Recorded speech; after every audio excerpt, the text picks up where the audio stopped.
Chibi-Robo is back with Chibi-Robo Zip Lash. Look, he even comes in amiibo form, which is awesome in itself. But tell me a little bit about Zip Lash and what Chibi-Robo is going to be doing.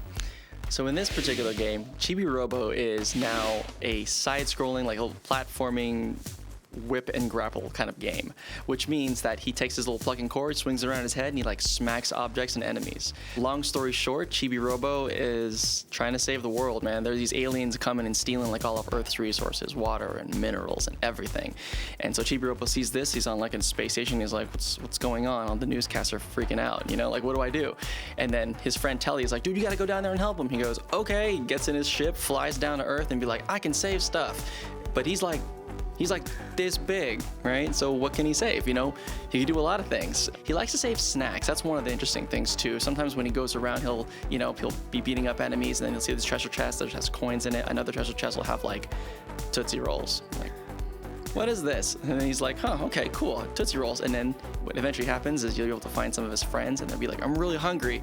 He'd be like, I got these Tootsie Rolls. He's like, sweet. Whipping, grappling, you'll be kind of Indiana Jones swinging over ledges, hitting enemies, taking on these big bosses, and a lot of different worlds. He's traveling around the world and just saving the resources. You mentioned that he's got some different mechanics and abilities. Is this something that he's going to learn throughout the game, or is it something he's going to start off the game with?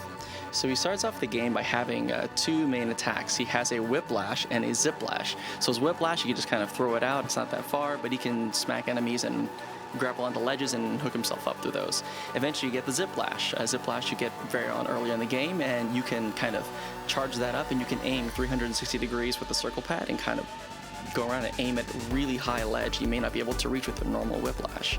In addition, he has a couple of different interesting moves where there's certain outlets, like a wall outlet, and you'll plug it in, and he could become like this fire chief. He'll set himself on fire, and he'll just like go around and running through, melting everything. Or there's one where he has like an ice one where you can plug him in. He has like this ice thing around him, and he can like freeze certain things in a stone. If it's like lava or something, he can cool it down temporarily and walk on it. So all of these abilities you'll slowly get as you kind of progress through the game, and some of the levels are all based around these things. He also has a ton of different vehicles he can do. He rides on these like balloons. He can be up in the sky. There's a wakeboarding level that's designed around like wakeboarding. There's one that's also like a skateboard. So he does it all, man. he does a lot of different things, and there's a lot to play, that's for sure. You know, big things come in small packages, right? So everyone's got faith in Chibi-Robo, and so do I. Me too. Look at him, saving the world.